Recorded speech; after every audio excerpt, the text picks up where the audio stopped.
morning, everybody, and thanks a lot for this nice introduction. I'm very happy to be here. So I guess everybody understands English well. That's perfect. As I don't speak a single word of Macedonian, unfortunately, but sorry for that. Yeah, yesterday we played at the National Theatre in Sasha's beautiful festival. It was really a great concert, I enjoyed it a lot. And I'm happy to be here for you this morning. So yeah, maybe I'm gonna start just to play something, to get in the mood, and then we can talk now, and play together also. I'm gonna play one of my pieces.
for listening. And yeah, I'm a jazz musician.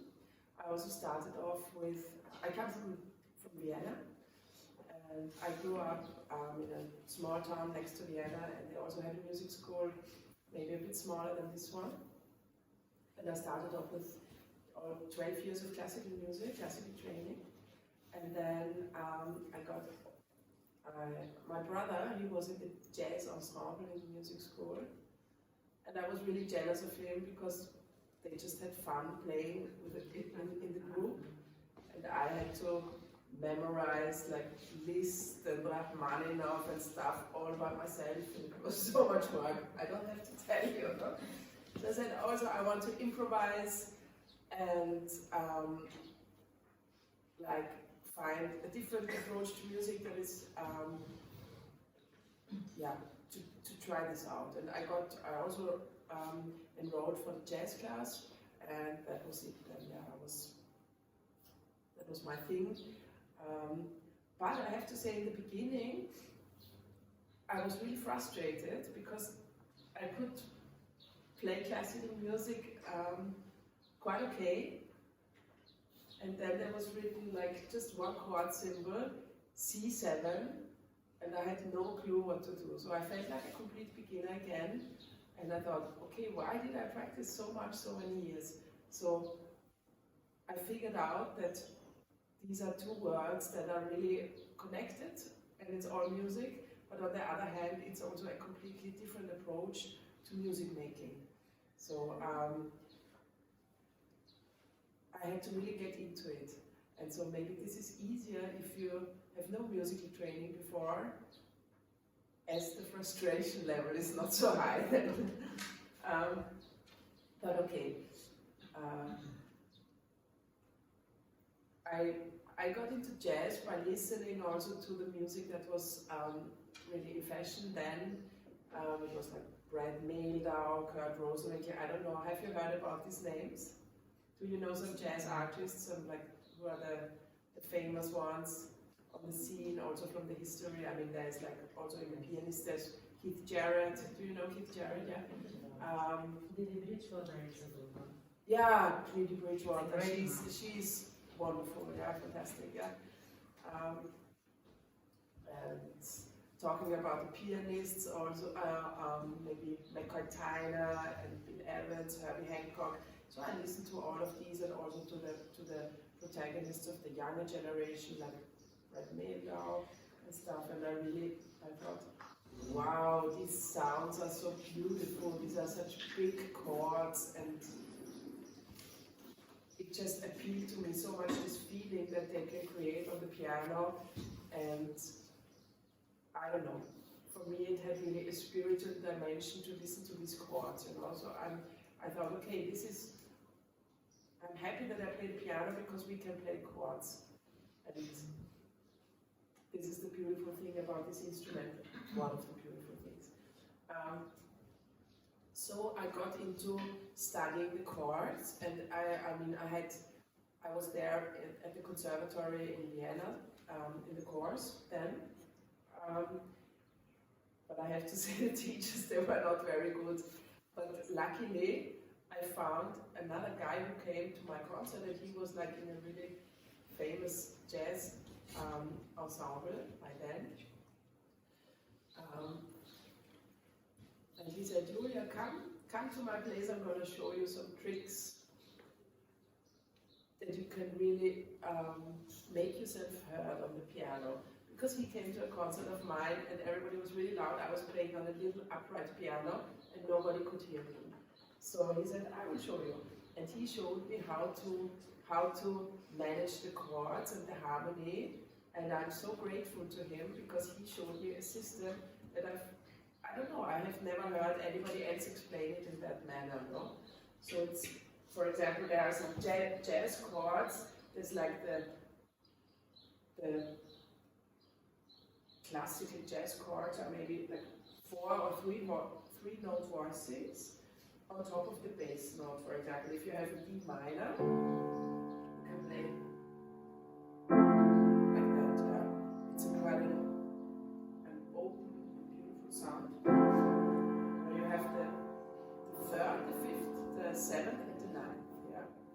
And can you also show me what you can do with Upper structures, like for example, if you play this in the left hand, you can play like a C triad, for example. It adds some more dimensions, or you can play a G triad. Then you have actually all the notes of the Dorian scale together, which works really fine, and it's such a big sound now.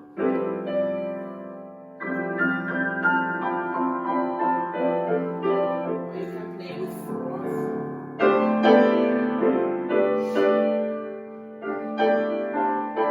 I'm still always in the scale, yeah? Or what you also can do, you can go out of the scale and come back.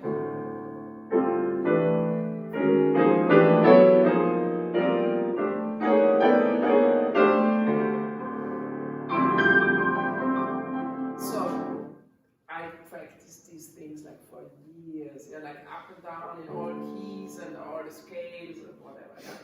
This is like in jazz, the practicing is actually very different because you stick to the basics a lot, yeah. And the basics are the element. It's like I mean, I have a little son. He's 5 now, and he loves to play with Lego. And jazz is a bit like Lego playing because you work on you have these elements. And the more elements you know and you have at your hand, and the more colors you have at hand, then you can put it together and paint your own picture or build your own house. For me, it's a bit like that. And so you have to work on these elements. Yeah, like to work on the scales and work on the chords, and yeah, all of these things. And then try to apply it also to a context, to a musical context. Like for example, I have this D minor. Then one of the typical jazz chord progressions is the 2-5-1. Did you hear about that? Okay, so it's like in a scale. You can build a chord on every scale degree. So on the first degree you have C major, D minor, you know these things. You have also theory lessons now. Okay, and in jazz, the cadenza is not like classical music. 1-4-5-1. It's 2-5-1. Yeah, so it's.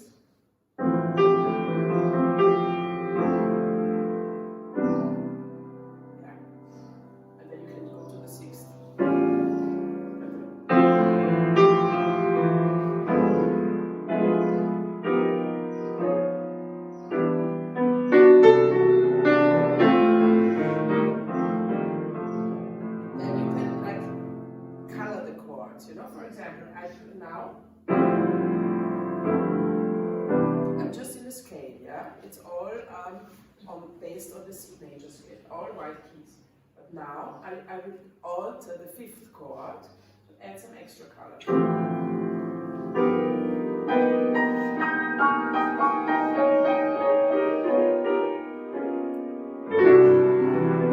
And I play the 1st degree in Viennese. So this is what I love to do, and also many jazz artists do that. You can just paint with the chords. And if I say, okay, this is the 1st degree, it has to be Ionian.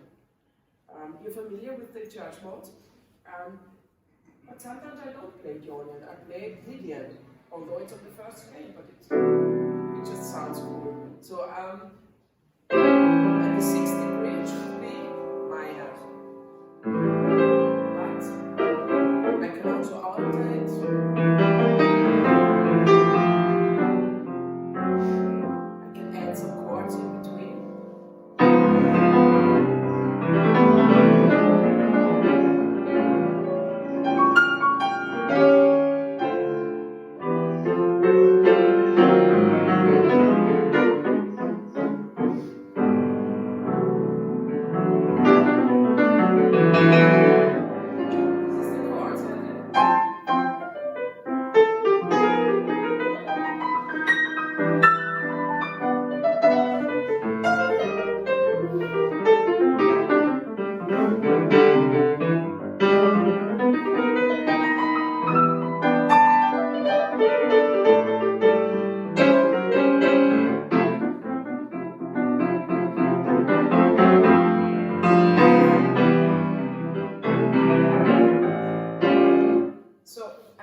about, like how can you extend something like that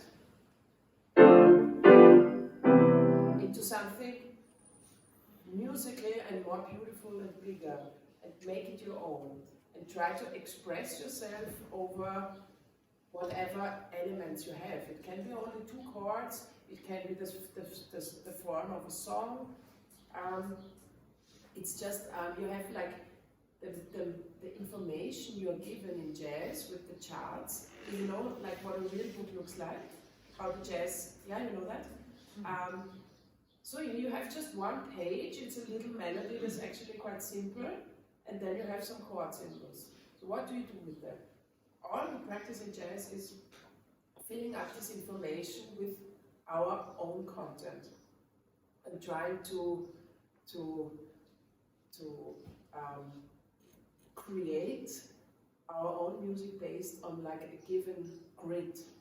And all the other colleagues in the band, they have also worked on this grid for many years, and so we have developed a mutual language and can connect through it. But it's not given beforehand what you're going to play exactly, and that's the interesting thing about it. You always have to adapt.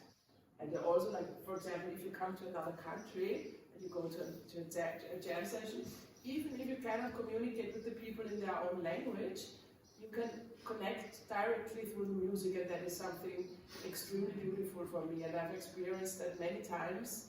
And yeah, this is really something even bigger than music, no? So, yeah. I don't know. Do you have any questions? Maybe we can also like make it more like a conversation together. Does anybody of you also play jazz? I've heard you're more classical students, no? But do you also practice jazz, or have you started like looking a bit into it, or do you have any interest for it, or yeah? Maybe. Okay, Julia, can I suggest something? Maybe it would be interesting for you to give like a chronology of the styles. Let's say some are right-hand, play some right-hand side. Chronology of styles, because first when the students get infected with jazz, they will probably start with the right-hand piano. So yeah, maybe it will be good. Okay. That is a suggestion. Yeah. Did you start with jazz learner or something else? When you started studying jazz piano, yeah. Did you start with jazz standards or something else entirely, or only the chords? No, I started playing standards, yes. But I was a bit lost, I didn't know how to approach it, and my teachers were not so good at the time, and that was the problem.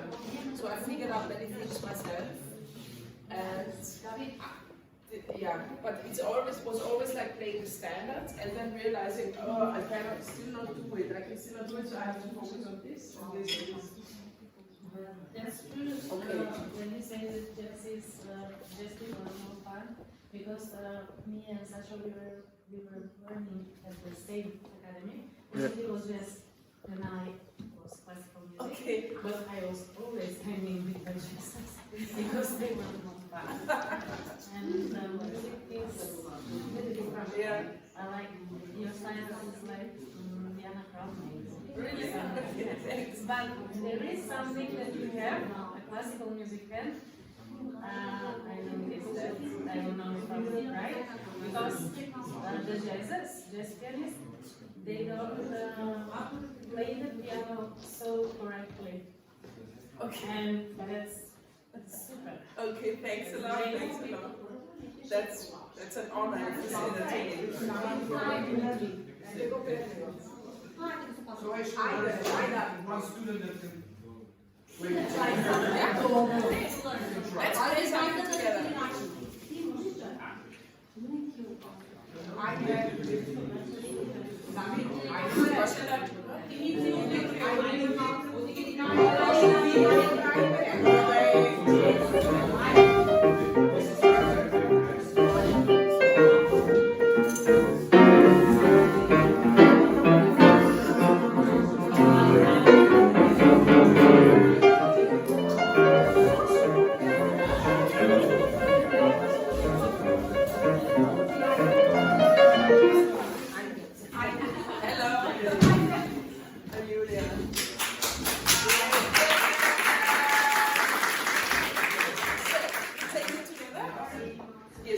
Was получил, что именно?